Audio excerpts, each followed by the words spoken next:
let's go to something else you said. at the town hall, you were asking the Biafrans here to give $1 a month towards Biafra. At the same time, you said that all of you in America that failed to contribute, you will not be allowed into Biafra. Yes. No. A Biafran sympathizer, this is something that was happening while you were talking on Facebook, wrote that this person said, I'm a Biafran sympathizer, but hearing you say that, I'm just bringing the issue of perception, said that this one will be a worse tyrant than Buhari. Is that what you are going for? Do you want people to misunderstand? You know, when you are saying, like you said now, that you care about what you say, do you worry about the perception, how people will react to that? Especially, this is somebody, this is not an outsider, this is somebody who is Igbo, who is a Biafran, who is interested in getting Biafra. And who is not prepared to contribute. Well, that's a different thing, but the point is that when he's reacting to the issue of that if you don't contribute, you will not be allowed into Biafra. Isn't there a better way to frame this? No, there's not a better way, because I don't like sugarcoating my words. I say it the way that it is. We've lost men and women. As I'm speaking to you, a 2-year-old child is in detention in Nnamdi because of Biafra. 2 years.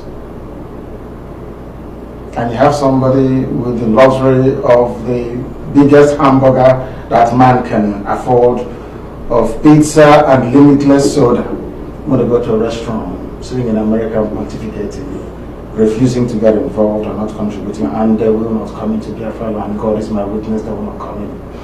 I swear on my life they won't. If you're in America, let me say this. I want them to devote their time towards sabotaging this very effort. I want to prove to them that God is in charge of what is happening and that Biafra must come. And when Biafra does come, no amount of apology, no amount of begging, no amount of pleading will allow or make the Biafran state to reach this very ban, which we shall impose. It's not about me, because I will not lead Biafra. My job is to make sure that Biafra comes. After that, all of you will decide. But you sure that the people, you sure that the people that you hand over the Biafra will make this, will come to this conclusion? Absolutely. They are the ones that decided in the first place. And how would that be implemented? I mean, just let's look at it technically. The same way it is in Kosovo. Once you come, we have IPOB all over the place in America. Once you land at the airport, we look at your name, we go through the entire data we have as to sponsors and contributors. And if your name is not there, you go back to America. Wow. Okay, this is something else that people... No, we are not stupid. You see, blacks should stop thinking, black people in general should stop thinking that things can come just easily like that. Left alone to me, if I were a Trump, I would report every black person back to wherever they come from. Go and make something of yourself. Contribute. We are enjoying the benefits of medical advancement today, owing to research that people did, owing to funding and grants that came from people that maybe lost their grandfather, their father, or their relative to a very terrible disease. And out of anger towards that disease and no society, they contributed their entire life savings towards cancer research or maybe research into any of the deadly diseases. And today you're enjoying it. And when they ask you to donate for us to find a cure for sickle cell, you say no as a black person. Donate, let us find a cure for diabetes, you say no. But you want others to donate, a cure can be found so you can benefit from it. That is evil. Now, are there other examples of people who fought for struggles that took this path? What I mean by this path is, you know, like the civil rights movement. Did they take the path of saying that if you are not a contributor, you won't benefit from that? Is there any other movement anywhere in the world, Hamas, any other group, I don't know, any group that could take that kind of position? And what do you want, how do you want people to interpret this? Because again, that's perception that I'm concerned about.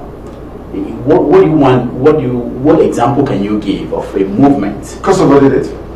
The people in Kosovo? Absolutely, they did. I said it tomorrow morning. You see, and it worked for them. Of course it worked. It worked because your apathy, those of you in America, because of your lukewarm attitude and, should I say, wickedness towards your fellow countrymen and women back home. That is why the families are there today killing us. So rather than finding a solution, helping, assisting, and saying, how do I support? All they're interested in is, they call him a supreme leader, trying to find an excuse not to participate. Trying to find an excuse to excuse their own wickedness and ignorance of what is happening on the ground. Are they not aware that people are being killed? Are they not aware of all this? And you want to sit down, is it tired? It doesn't work like that. Have you tried the other part of the other option, which is to appeal, to educate? You said that part of the process is to educate, and then the referendum, and then the Biafra. Have you exhausted that aspect? I mean, this is the first time that I believe that you've been in America, meeting a lot of people. I'm not saying you've not been here before, but I mean meeting a lot of people, having that opportunity to interact with people. Have you tried that before going to what I think I would say, I mean, the extreme, the final solution, you know? Are you telling me they're not aware of what's happening back home? No, it's not about being aware. It's about, what I'm saying is that you are talking about people who may not be contributing. How appeal to them? How? I don't need to appeal to them before to save their lives. No, I won't appeal to you. If you're hungry, I will appeal to you to go and eat. You look for food to go and eat. There is something I call rudimentary consciousness. You must have empathy. That if you're a human being. That is why when there was famine in Ethiopia, people were dying of hunger. It took Bob Geldof, a white man, to organize some kind of relief aid to go into Ethiopia to save people. African countries were busy looting money from the national treasury. None of them ever contributed, not a single dime, to alleviate the suffering of the people. There is a limit to the wickedness of a black person, and I am not prepared to tolerate it any further. We can't keep condoning evil and hope that evil will go away. If you're in America, you're a Biafran, and you have steadfastly refused to engage or contribute towards this very effort, you do not deserve to be called a human being. You are what, an animal. You are evil. That's what it means. Hi, I'm Dr. Damages.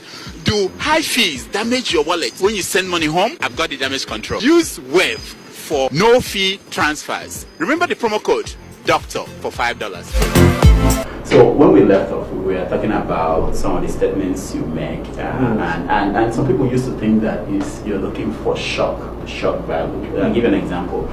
When you said that Biafra, you said that when you do not believe in, if you don't believe in Biafra, you are not going to make heaven. Yes. All over the place, it was headline everywhere.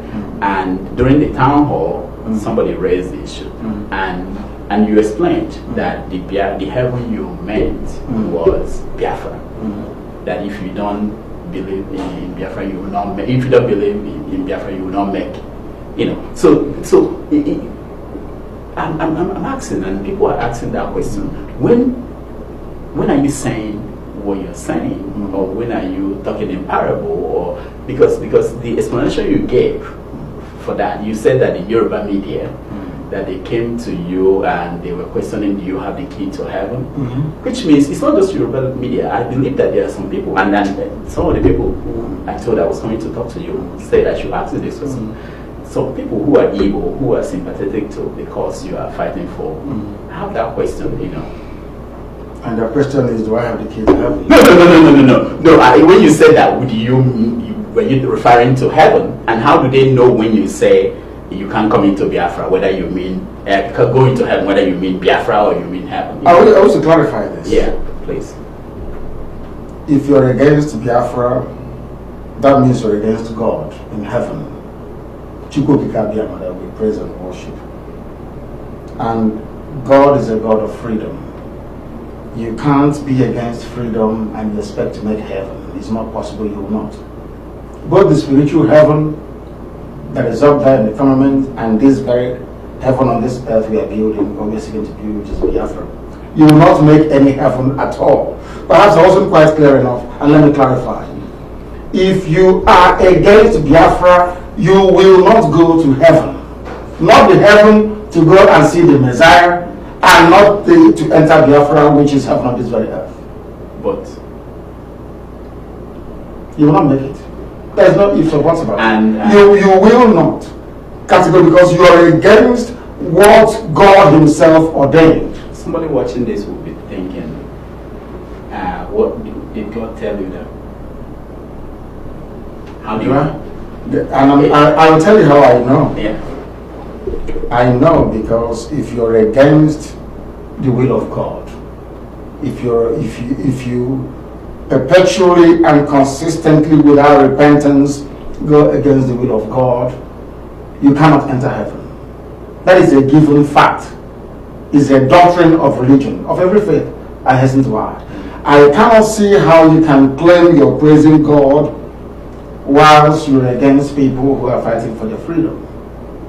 If you take into consideration, as very clearly enunciated in the High Declaration, that Nigeria was never created by God.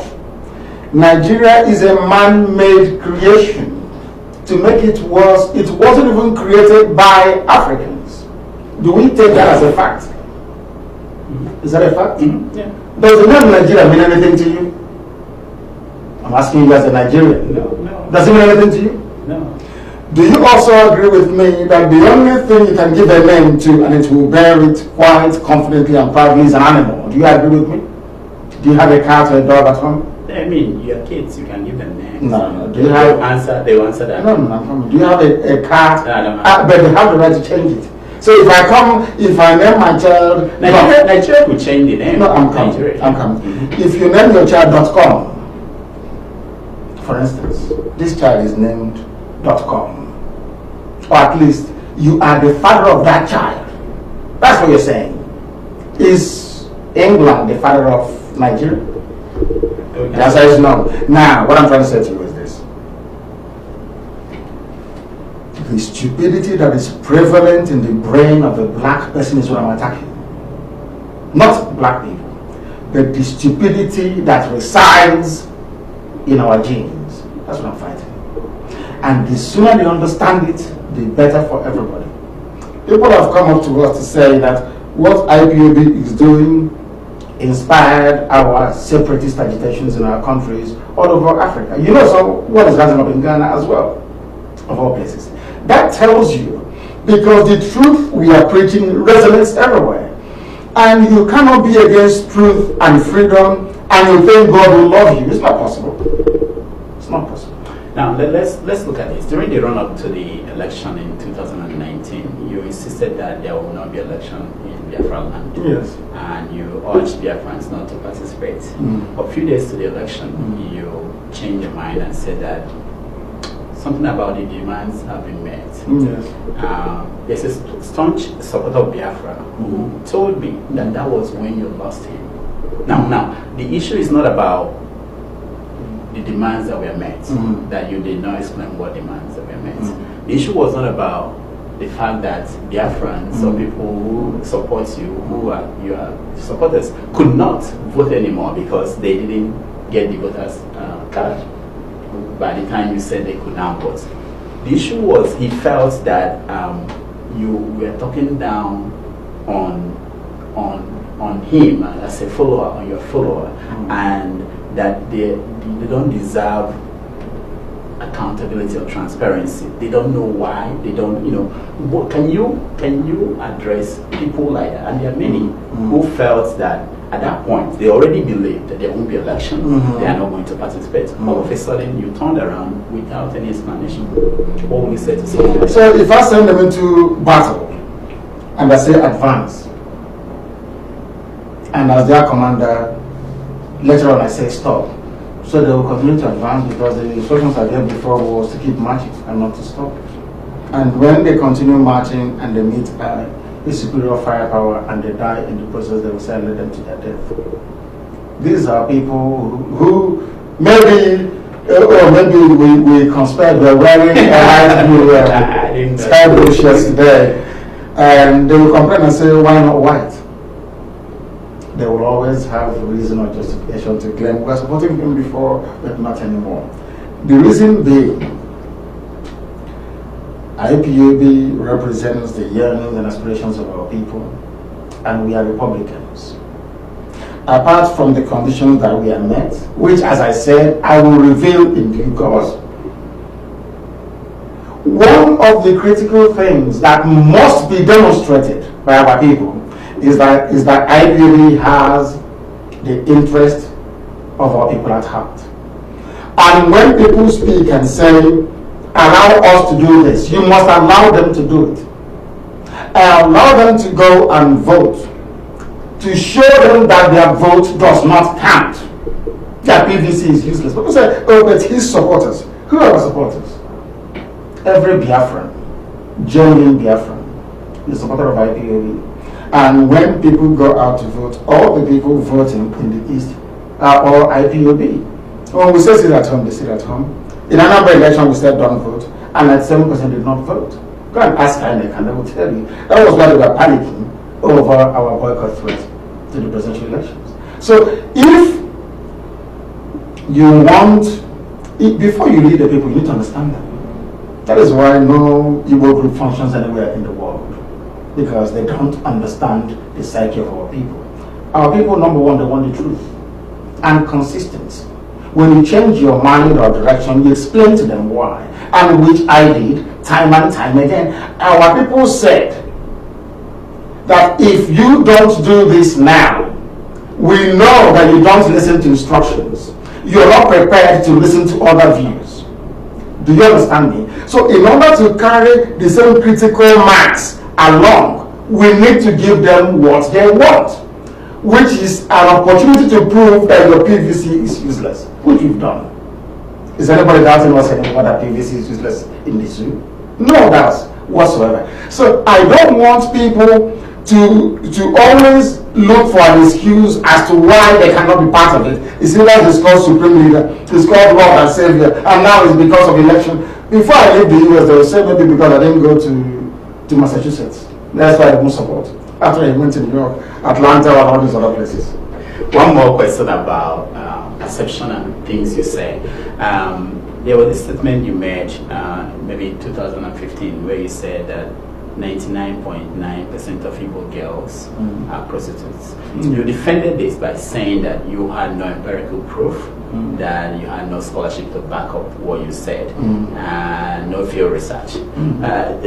Just your application of the law of deduction, that was what you said. Now, you also said, and I quote, if you are attending a Yoruba church, you should be ashamed of yourself. Yes. Anyone who attends a church with a Yoruba pastor is an idiot.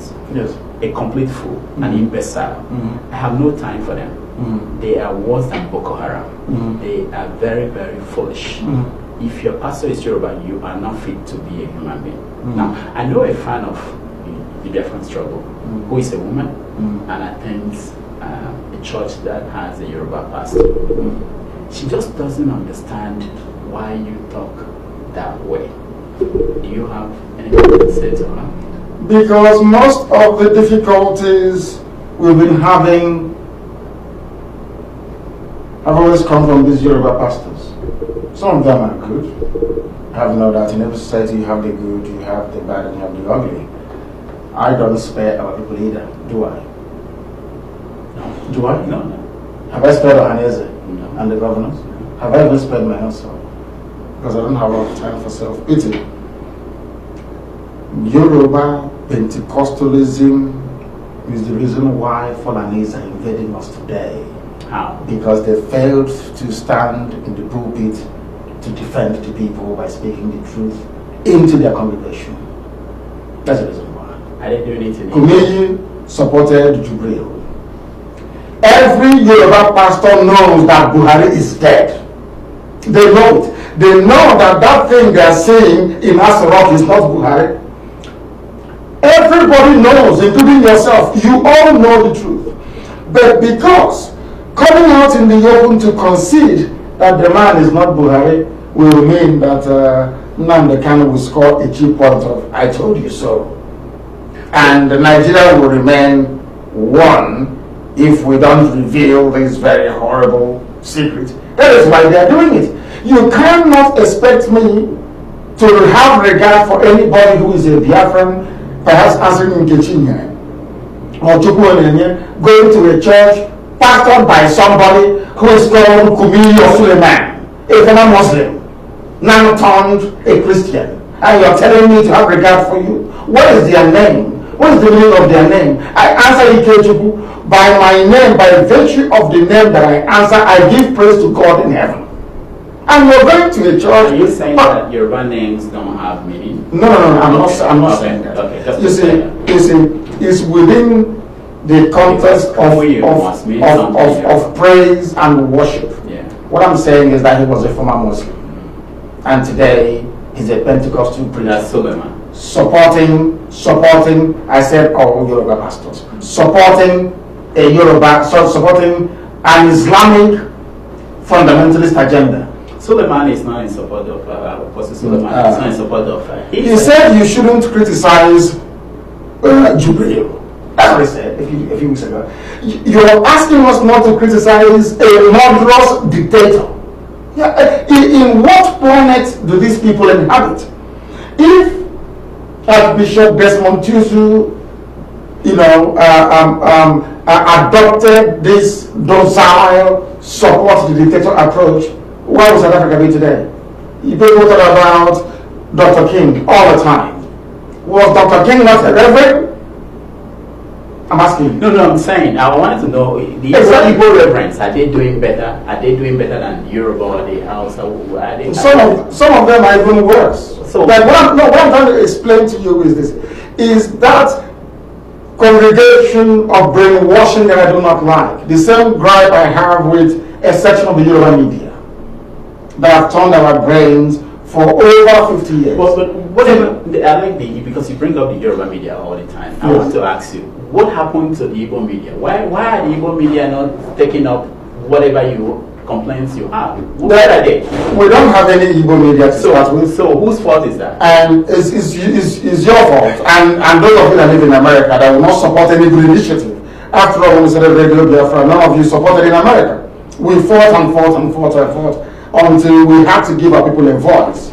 We raised Radio Biafra to fight the negative reporting and the negative narratives emanating from a section of the Yoruba media.